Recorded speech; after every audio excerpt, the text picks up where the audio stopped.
اس رات کے حوالے سے بہت ساری چیزیں ہمارے معاشرے میں مشہور ہیں جن پر عمل بھی کیا جاتا ہے. میرا خیال ہے عبادت کے علاوہ سب کچھ ہی ہوتا ہے اس رات میں. قبرستان جاتے ہیں لوگ, نہاتے دھوتے ہیں, اچھے میں نے خود دیکھا ہے اچھے پڑھے لکھے لوگوں کو. بعض تو ایسے ہیں جن کے علماء سے تعلق بھی ہے, وہ اس رات کو نہا کے نئے کپڑے پہنتے ہیں, جتھوں کی شکل میں قبرستان جاتے ہیں. پھر قبرستان پہ بعض لوگ باقاعدہ پروگرام کرتے ہیں, روتے ہیں دھوتے ہیں, دعائیں مانگتے ہیں, ٹی وی چینلز پہ لوگ دیکھتے ہیں. اچھا خاصا ایک انٹرٹینمنٹ کا ایک ذریعہ بن جاتی ہے یہ رات. حلوے بھی پکائے جاتے ہیں, بھجوائے بھی جاتے ہیں, کھائے بھی جاتے ہیں, چراغاں کیا جاتا ہے. تو میں ایک نمبر کو میں انشاءاللہ ترتیب سے بتاؤں گا, کیونکہ یہ موضوع بہت زیادہ لوگ اس میں دلچسپی لیتے ہیں اور کالز بہت آتی ہیں لوگوں کی اس حوالے سے, اور بہت افراط و تفریط کا ایک ماحول بنا ہوتا ہے ہمارے ہاں. لیکن روایات کثرت سے بہت ہیں, اگرچہ ضعیف روایات ہیں, کچھ تو موضوع من گھڑت روایتیں ہم ان کو نکال دیتے ہیں, کچھ ضعیف روایتیں. تو محدثین کا ایک اصول ہے کہ اگر ضعیف روایتیں جو بالکل ہی بہت زیادہ جن میں ذوف نہ ہو, ان کی کثرت اگر ہوگی تو وہ روایت درجہ حسن تک پہنچ جائے گی, اور حسن حدیث بھی مقبول ہوتی ہے. تو ایک تو اس وجہ سے اس کی فضیلت میں جان پڑ جاتی ہے کہ روایات کثرت سے ہیں. دوسرا, بعض ائمہ سے اس کی فضیلت منقول ہے جو مجتہدین تھے, جیسے امام شافعی رحمہ اللہ تعالیٰ, تو ان سے اس کی فضیلت منقول ہے. تو اس لیے یہ کہنا کہ بالکل اس کی سرے سے کوئی فضیلت ہی نہیں ہے, یہ بات ذرا کمزور ہے. البتہ میں یہ حقیقت آپ کے سامنے ضرور بتاؤں گا کہ اس کی فضیلت پر علماء کا اتفاق نہیں ہے, یعنی دونوں طرف علماء ہیں. اگرچہ جمہور اس کی فضیلت کے قائل ہیں, لیکن بعض ایسے علماء بھی ہیں جن کا اس امت میں بڑا مقام تھا, انہوں نے اس کی فضیلت کا بالکل ہی انکار کیا ہے. مگر بہرحال جمہور کا مذہب اس میں دلائل کے لحاظ سے قوی ہے, کیونکہ روایات کی کثرت درجہ حسن تک پہنچا دیتی ہے, اور یہ ایک محدثین کا ایک اصول ہے, اور اس کا بلا وجہ انکار کرنا یہ درست نہیں ہے. لیکن ایک اہم بات یہ کہ یہ بھی یاد رکھیں کہ دو طرح کی روایات ہیں, جن میں ایک میں تو اس روایت کی فضیلت وارد ہوئی ہے, اور ایک میں عبادت کی فضیلت وارد ہوئی ہے. تو یہ خوب ذہن میں اچھی طرح سمجھ لینا چاہیے کہ کسی دن یا کسی رات کی فضیلت سے اس میں عبادت کی فضیلت ثابت نہیں ہوتی. عبادت کی فضیلت کے لیے الگ سے دلائل چاہیے ہوتے ہیں. جمعے کی رات کی فضیلت ہے کیونکہ جمعے کا دن مقدس ہے, لیکن اس میں عبادت کی فضیلت نہیں ہے. آپ صلی اللہ علیہ وسلم نے فرمایا, لا تختصوا لیلۃ الجمعۃ بصلاۃ ولا یوم الجمعۃ بصیام. جمعے کی رات کو نماز کے ساتھ خاص مت کرو, یعنی کوئی اضافی فضیلت نہیں ہے جمعے کی رات میں. حالانکہ جمعے کی رات فضیلت والی رات ہے, کیونکہ جمعے کا دن, رات تو دن کے تابع ہوتی ہے نا. جب جمعے کا دن بڑا ہے تو رات کیوں بڑی نہیں ہوگی؟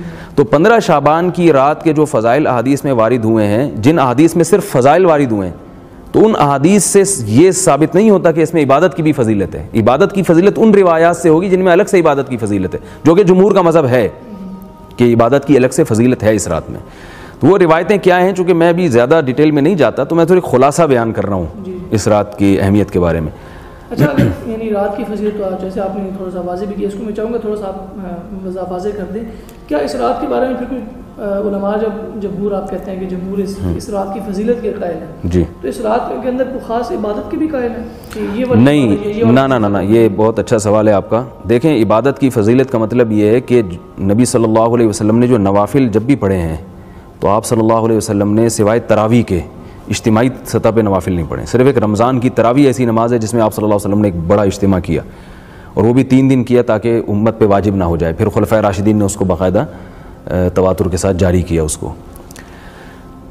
اس کے علاوہ جو نوافل ہیں نا, چاہے وہ لیلۃ القدر ہو, چاہے وہ 15 شعبان کی رات ہو, یا ویسے آپ تہجد پڑھتے ہیں, اس میں اجتماعیت نہیں ہے, انفرادی ہے وہ. مسجدوں میں جتھے بنا کے جانا, اعلان کرنا آ جائیں مسجدوں میں آپ لوگ نماز پڑھیں, یہ والی نماز ہوگی یا اس طریقے سے ہوگی, یہ سب اعمال بدعت ہیں. اسلاف میں اس کا کوئی ثبوت نہیں ملتا. تو نہ تو ایک تو یہ کہ اجتماعی سطح پہ عبادت نہیں ہے, نمبر 2 مخصوص قسم کی کوئی عبادت نہیں ہے. اور اس رات کو یعنی عام طور پہ تو لوگوں کو یہ خیال ہوتا ہے کہ اگر ایک آدمی اکیلا ہے گھر میں ہے تو وہ اس طرح عبادت نہیں کر سکے گا. وہ اس طرح کرتے ہیں کہ یا کوئی محفل قرات رکھ لیتے ہیں, یا محفل نعت کا کوئی قرآن رکھ لیتے ہیں, یا علماء کا واعظ والا بیان رکھ لیتے ہیں. تو یہ اس کے حوالے سے آپ کا کیا کہنا ہے؟ دیکھیں, جب شریعت نے ہمیں کسی رات میں عبادت کی فضیلت بتائی کہ عبادت کرو, تو اس میں پھر عبادت کرنی چاہیے نا. اس میں محفلیں لگانا, چاہے محفل قرات ہی کیوں نہ, وہ ٹھیک ہے, محفل قرات اچھی چیز ہے, محفل نعت اچھی چیز ہے, عام دنوں میں کریں آپ. لیکن جب عبادت کا حکم ہمیں دیا جا رہا ہے تو عبادت سے نماز, دعا تلاوت جو انفرادی تلاوت ہے اس میں وقت لگانا چاہیے. محفل قرات منانا اس رات میں یا نعتوں کا پروگرام رکھنا تو اس سے یہ اسلاف کے طریقے کے خلاف ہے. عبادت کا جب ہمیں حکم دیا گیا تو اس کا مطلب ہے نماز روزہ یا انفرادی تلاوت آپ کریں یا دعاؤں میں دل لگائیں تاکہ آپ کی توجہ کچھ اللہ کی طرف ہو. عبادت کا تو یہ مطلب ہوتا ہے نا. محفل نعت ہے یا محفل قرات ہے وہ تو کسی بھی وقت کی جا سکتی ہے.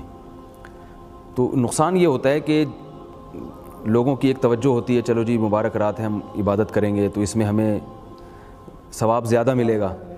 تو اگر آپ وہ لوگوں کو ہٹا کے اس میں جیسے بعض مسجدوں میں تو پوری رات بیانات چلتے ہیں. بھئی بیان تو بذات خود مقصود نہیں ہے نا. بیان کا تو مقصد ہے کہ لوگوں کو دین کی طرف لانا. تو وہ آدھے گھنٹے کا ہو 1 گھنٹے کا ہو. اب اس کے بعد بھی جو شریعت نے ہمیں کہا ہے عبادت کرو تو عبادت کریں نا پھر اس کی. اب آپ عبادت ہی پہ پوری رات بیان شروع کر دیں تو مطلب کہ وہ تو جو جیسے لیلۃ القدر کی رات ہے اس میں 1 رات کی عبادت 80 سال کی عبادت سے افضل ہے. تو وہ عبادت افضل ہے. ایک رات کا بیان 80 سال کے بیان سے افضل نہیں ہے. یہ محفل قرات 80 سال کی قرات کی محفلوں سے افضل نہیں ہے. وہ عبادت کا ذکر ہے اس میں. تو عبادت میں دل لگانا چاہیے. ایک اور اس میں یہ ہوتا ہے کہ یہ کہا جاتا ہے کہ اس میں قرآن مجید کا نزول ہوا ہے. قرآن نے بالکل 2 ٹوک لفظوں میں یہ بات بتا دی ہے.